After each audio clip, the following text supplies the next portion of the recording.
تعظیم ہمارے ہاں اصل میں بدقسمتی سے ہم سیرت کی تقریریں کرتے ہیں، حضور کی عظمت بیان کرنے کی کوشش کرتے ہیں. کچھ لوگ تو خیر حضور کی زلفیں ہیں، حضور کی آنکھیں ہیں، حضور کی کملی ہے، حضور کا سایہ نہیں تھا وغیرہ، یہ باتیں اپنی جگہ ہے، ہر چیز ٹھیک ہے. لیکن یہ جان لیجئے حضور کی اصل عظمت ایک نبی اور رسول کی حیثیت سے ہے، اور وہ شے وہ ہے جہاں جبرائیل کے بھی پر جل رہے ہیں، اس کی حقیقت کون جانتا ہے؟ میں ایک مثال دے رہا ہوں آپ کو کہ حضور 100 میں مثال رکھا کرتے تھے. آج روزہ رکھا، شام کو افطار نہیں کیا، وہ رات کو چل رہا ہے روزہ، اگلے روز پھر وہ کنٹینیو کر رہا ہے شام تک، 2 دن کا 100 میں مثال، 3 دن کا بھی رکھتے تھے. صحابہ نے اجازت چاہی حضور ہمیں بھی اجازت دے دیں، نہیں. آج کے حضور آپ تو رکھتے ہیں، ہمیں منع کرتے ہیں. اب سنیے، ایکم مثلی، تمہیں سے کون ہے مجھ جیسا؟ ابھی تو عند ربی، میں تو اپنے رب کے پاس رات گزارتا ہوں. ہوا یطعمنی ویسقین، وہ مجھے کھلاتا اور پلاتا ہے. کیا سمجھیں گے ہم؟ کیا ہماری سمجھ میں آئے گا؟ یہ معاملہ نبوت کے جو اسرار اور رموز ہیں، ان کا جو مقام اور مرتبہ ہے، وہ کوئی نبی پہچان سکتا، غیر نبی تو پہچان ہی نہیں سکتا. ایک ڈاکٹر کا کیا مقام ہے اپنے فن میں، وہ کوئی ڈاکٹر ہی سمجھ سکے گا نا، غیر ڈاکٹر کہاں سمجھے گا؟ اور حقیقت میں وہی سمجھے گا جو اس سے بھی اوپر کا ڈاکٹر ہے، نیچے والا تو نہیں سمجھ سکتا. جو کمتر ہے وہ تو صرف اوپر دیکھے گا، اللہ اللہ خیر صلی اللہ.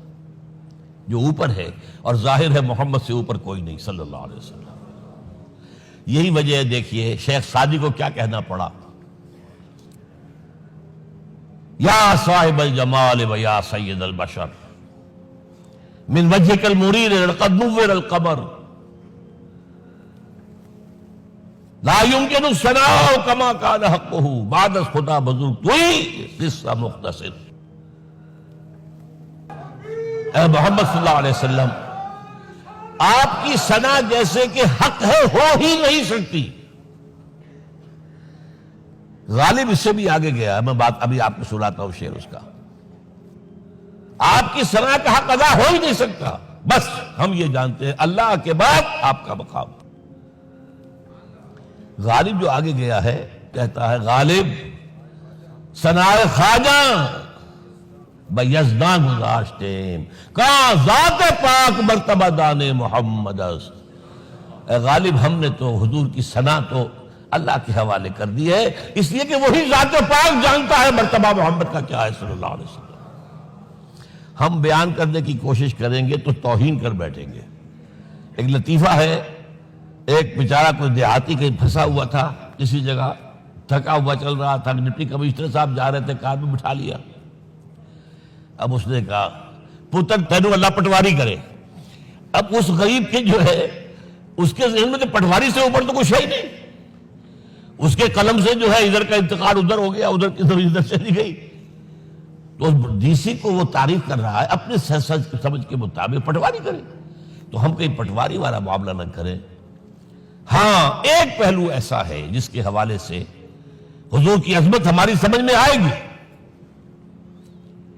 حضور ایک انسان کی حیثیت سے کیا تھے، ایک باپ کی حیثیت سے آپ کا کیا طرز عمل تھا. ذرا یاد کیجئے، جگر گوشہ رسول حضرت فاطمہ بطول رضی اللہ تعالیٰ عنہ وہ حاضر ہوتی، ابا جان دیکھیے چکی پیس پیس کر یہ گھٹے پڑ گئے میرے ہاتھ میں، یہ کنویں سے پانی لاتی ہوں، مشکیزیں کہ یہاں پر بندیاں پڑ گئی. حضور اب تو عام لوگوں پر بھی آسانیاں ہیں، لوگوں کے ہاں غلام آ گئے ہیں، کنیزیں آ گئی ہیں، مال و دولت آ گئی ہے. مجھے بھی کوئی غلام کنیز عطا ہو جائے. اور آپ کو معلوم ہے یہ لخت جگر نور چشم محمد کی سب سے پیاری بیٹی صلی اللہ علیہ وسلم، کوئی شک نہیں اس میں، فاطمہ کیا بیتی ہوگی حضور کے قلب پر. لیکن فرمایا، کیا بیٹی، یہ دنیا کی چیزیں ہماری لیے نہیں ہیں، میں تمہیں اس سے بہتر شے دیتا ہوں. تسبیح فاطمہ ہر نماز کے بعد 33 مرتبہ سبحان اللہ، 33 مرتبہ الحمدللہ، 33 مرتبہ اللہ اکبر کہہ لیا تھا. لیکن سوچ لیجئے دل پر کیا گزری ہوگی صلی اللہ علیہ وسلم۔ حضرت عائشہ سے پوچھئے، حضرت خدیجہ سے پوچھئے حضور کیسے شوہر تھے؟ آپ سے زیادہ خواتین کے حق میں نرم، گھر کے کام کا جھاڑو دے رہے ہیں، کپڑے جو ہیں بوسیدہ انہیں سی رہے، گھر میں بیٹھے ہوئے یہ کام کرتے تھے۔ بہرحال ایک بات میں آپ سے عرض کروں، آپ انسان کی جس حیثیت کا بھی ذہن میں تصور کریں گے وہ ساری حیثیتیں محمد میں موجود ہیں صلی اللہ علیہ وسلم۔ محمد حاکم کی حیثیت سے بھی ہیں، محمد سب سالار کی حیثیت سے بھی ہیں، محمد قاضی القضات بھی ہیں، محمد ہیڈ آف دی اسٹیٹ بھی ہیں، محمد بیویوں والے بھی ہیں، اولاد والے بھی ہیں، محمد 5 وقتہ امام بھی ہیں، جمعے کے خطیب بھی ہیں، مدرس قرآن بھی ہیں، مربی بھی ہیں، مزکی بھی ہیں، اور ہر میدان میں بلند ترین مقام۔ کوئی ایسی جامع شخصیت ملے گی؟ ہمارے ہاں تو حال یہ ہے کہ جو خطیب صاحب ہوتے ہیں وہ 5 وقتہ نماز کیسے پڑھا سکتے ہیں؟ ان کا تو اونچا مقام ہے۔ 5 وقتہ نماز کے لیے تو اور رہنا چاہیے امام آپ کو، اور وہاں بھی ایک امام سینئر ہوگا وہ عشاء مغرب اور فجر پڑھائے گا، ایک جونیئر ہوگا بیچارہ وہ جو خاموش نماز ہے وہ پڑھائے گا۔ 5 وقتہ نماز پڑھا رہے ہیں محمد صلی اللہ علیہ وسلم، اور خطیب بھی وہی ہے، مربی بھی وہی ہے، مزکی بھی وہی ہے۔ ہمارے ہاں جو لوگ تزکیہ نفس کے میدان میں ہیں وہ پھر جماعت کبھی نہیں کراتے، کبھی نہیں دیکھا ہوگا آپ نے کسی صاحب کو کراتے ہوئے۔ یہ جامعیت جو ہے، جامعیت کبریٰ۔ میں صرف ایک بات کہا کرتا ہوں، ایک اعتبار سے حضور کا اسوہ نامکمل ہے۔ آپ مجھے سوء ادب کا مرتکب نہ قرار دے دیں، اسوہ کیا ہے؟ عورت کے لیے اس کی اپنی نسوانی زندگی کے لیے اسوہ آپ میں نہیں ہے، آخر نصف انسانیت ہے، اسے بھی اسوہ چاہیے۔ یہ ہے جس کی وجہ سے حضور نے شادیاں کی ہیں زیادہ۔ خواتین کے لیے اسوہ حضور کے ازواج مطہرات ہیں، اور ان میں سب سے بڑھ کر جو بالکل یوں سمجھیے کہ آغاز کے اندر نوجوانی میں آ گئی ہیں حضور کی خدمت میں، نہایت ذہین و فطین، انہوں نے پھر عورت کی زندگی کے لیے حضور کا جو طرز عمل تھا وہ انہوں نے بیان کیا نا۔ اس لیے سورہ احزاب کے اندر اس کا تذکرہ ہے، جہاں یہ آتا ہے لقد کان لکم فی رسول اللہ اسوۃ حسنہ، وہیں پر یا نساء النبی لستن کاحد من النساء، اے نبی کی بیویوں تم عام عورتوں کے مانند نہیں ہو، تمہیں تو اسوہ بننا ہے امت کے لیے۔ اب اس سے اگلا قدم میں بڑھا رہا ہوں آگے، اور اس کے ساتھ جڑ جائے گی تیسری بات۔ تیسری بات کیا ہے؟ وَنَصَرُوهُ، اس کی مدد کریں صلی اللہ علیہ وسلم۔ پہلی بات تو یہ نوٹ کیجئے، حضور انتہائی غیور انسان تھے، انتہائی غیور۔ یہ کہا جاتا ہے کہ اگر حضور گھوڑے اس میں سوار ہوتے تھے اونٹ پر اور آپ کا کوڑا نیچے گر گیا تو آپ یہ کسی سے نہیں کہتے تھے کہ ذرا یہ میرا کوڑا مجھے پکڑا دینا، یہ بھی گوارا نہیں تھا۔ آپ اونٹ بٹھا کر نیچے اتر کر اپنا کوڑا خود اٹھاتے تھے۔ کسی سے اپنے ذاتی کام کے لیے کوئی مدد مانگنا امکان ہی نہیں۔ بلکہ ایک واقعہ تو وہ ہے جب بھی میں تذکرہ کرتا ہوں میری آنکھوں میں آنسو آ جاتے ہیں۔ یہ ہجرت کے وقت کا واقعہ ہے۔ آپ کو معلوم ہے حضور نے تمام مسلمانوں کو مکے سے جانے کی اجازت دی، چلے جاؤ مدینے، چلے جاؤ مدینے، آپ خود تھے موجود، اس لیے کہ رسول اپنے مقام کو نہیں چھوڑ سکتا وداؤٹ ایکسپریس پرمیشن فرام اللہ سبحانہ وتعالی۔ اب حضرت ابوبکر پوچھ رہے ہیں حضور اجازت آ گئی؟ نہیں آئی، آ گئی نہیں آئی، دن گزر رہے ہیں۔ حضرت عائشہ کی روایت ہے ایک روز ہم نے دیکھا دوپہر کے وقت آ رہے ہیں حضور، کپڑے سے اپنا سر جو ہے ڈھانپا ہوا ہے۔ عرب میں دوپہر کے وقت وزٹ کرنا جو ہے یہ ان کے خلاف دستور ہے، ان کی تہذیب کے خلاف ہے، یہ قیلولے کا وقت ہوتا۔ تو حیران ہوئے، آتے ہی فرمایا ابوبکر ہجرت کی اجازت ہو گئی۔ اب انتہائی خوشی سے اور بڑی امید میں کہ بڑی شاباش ملے گی، حضرت ابوبکر فرماتے ہیں، عرض کرتے ہیں حضور میں نے 2 اونٹیاں تیار کر رکھی ہیں، خوب کھلا پلا کے انہیں فرما کیا ہوا ہے، یہ ہجرت میں ہمارے کام آئے گی؟ حضور تھوڑا سا توقع فرماتے ہیں، پھر کہتے ہیں اچھا ٹھیک ہے، ایک میں استعمال کروں گا لیکن میں اس کی قیمت ادا کروں گا۔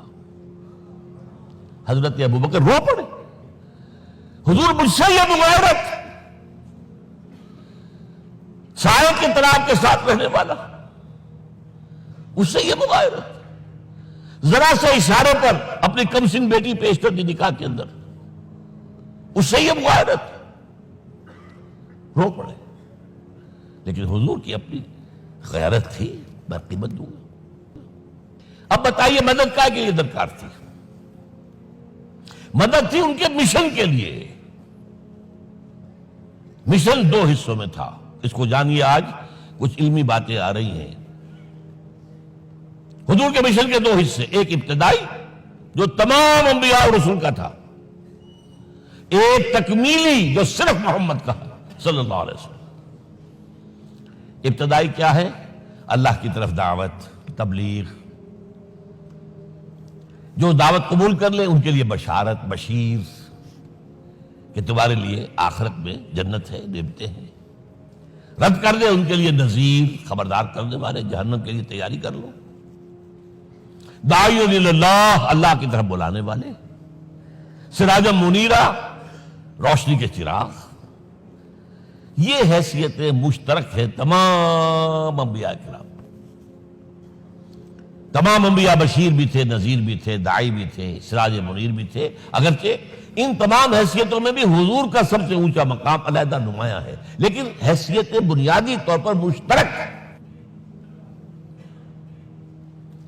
ایک حیثیت تکمیلی،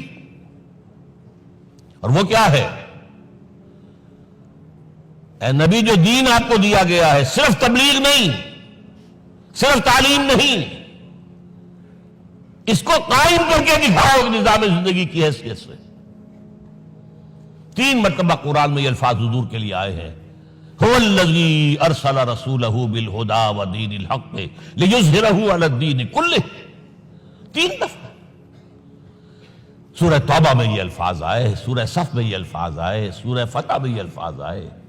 وہی اللہ جس نے بھیجا ہے اپنے رسول کو صلی اللہ علیہ وسلم، الہدا قرآن حکیم، ہدایت کاملہ، اور نمبر 2 دین حق۔ یہ 2 چیزیں دے کر بھیجا، کس لیے؟ تاکہ اس دین کو غالب کرے پورے نظام زندگی پر۔ یہ معاملہ ذرا سوچئے، اور یہ حضور کے لیے 3 دفعہ، اور کسی اور نبی کے لیے 1 دفعہ بھی نہیں۔ قرآن مجید کے اس نقطے کو ذہن نشین کر لیجیے۔